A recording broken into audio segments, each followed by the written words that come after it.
Welcome back, Tunnies, to another Fret Fables hints and tips session. Today we're going to talk about breaking up chords, arpeggios, but we're going to use our fingers instead of a plectrum. I did a session with plectrum previously, so this one here I'm going to talk about.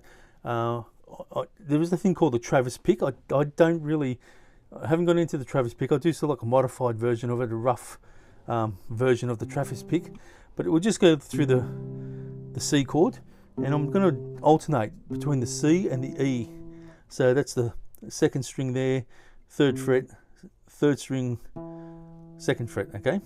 And all I'm going to do is just run up and down the bottom three strings. So the G, like that. So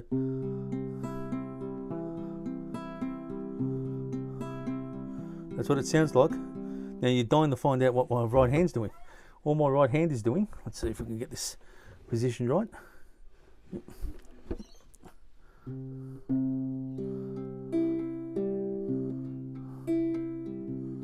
That's all the C. There we go, the E.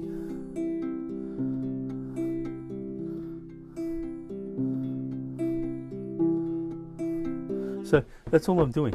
And you can do that with all your different chords, as long as you know what the chords, the notes are in the chord. So in the C chord you've got the C, then goes the D, E is the third, so you go to the bass, the third. You can go to the D, which will be a D bass, A, D, A, because that's D. The A is the fifth of the D. So as long as you're using one of the bass notes that are actually in the chord, it's going to sound pretty good. So you can just play around with it.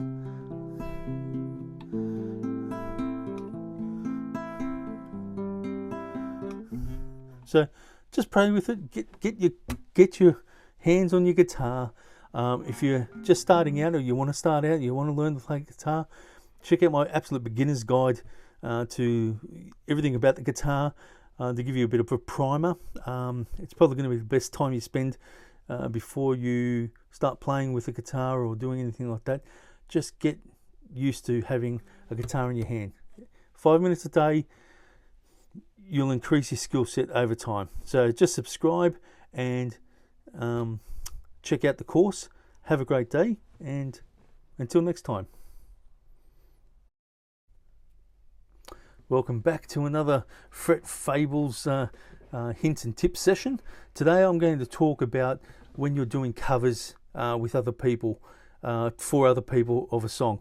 Now you've got to remember that the studio versions, and even now with live versions, there's a lot of processing going on, especially with vocals and things like that. So trying to replicate the sound of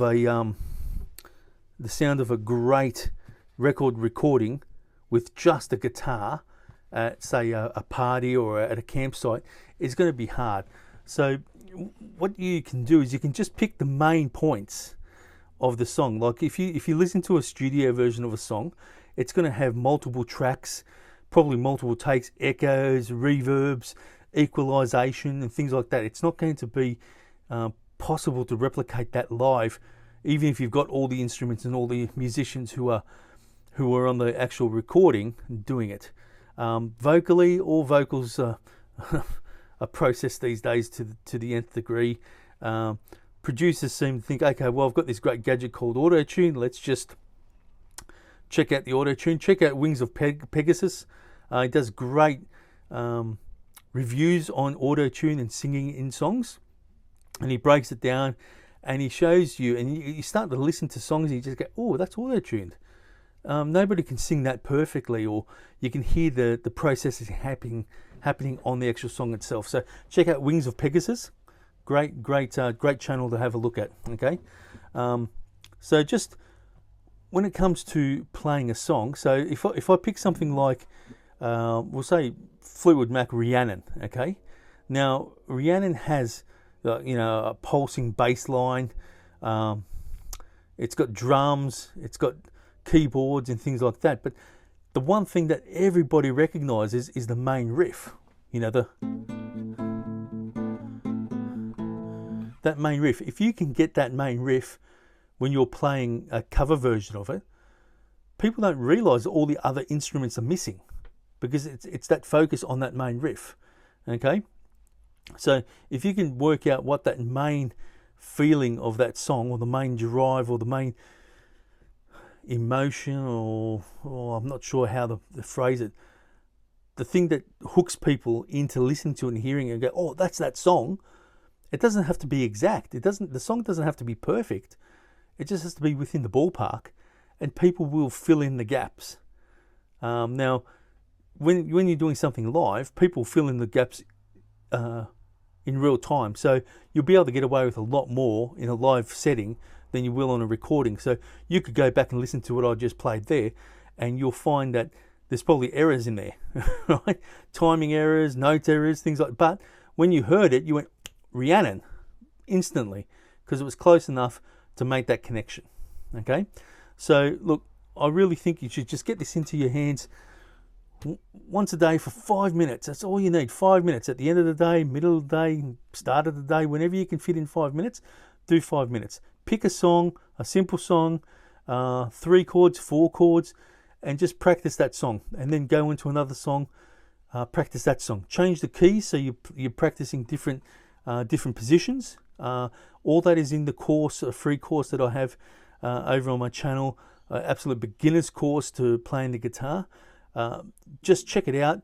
If you can learn how to play all the different keys, or even in 4 or 5 different keys, that'll develop your skill set. And if you're doing one song and you're doing that over and over and over again in different keys, you'll start to get a feeling, and you'll be able to pick songs to pieces. You'll be, oh yeah, I can play that, I can play that, I can play that. So until then, make sure that you get this in your hands once a day. Remember, music is there. It's a tapestry of our life. Okay? Have a great day. Thank you for watching. Subscribe. Go check out my channel. Have a great day. Bye-bye.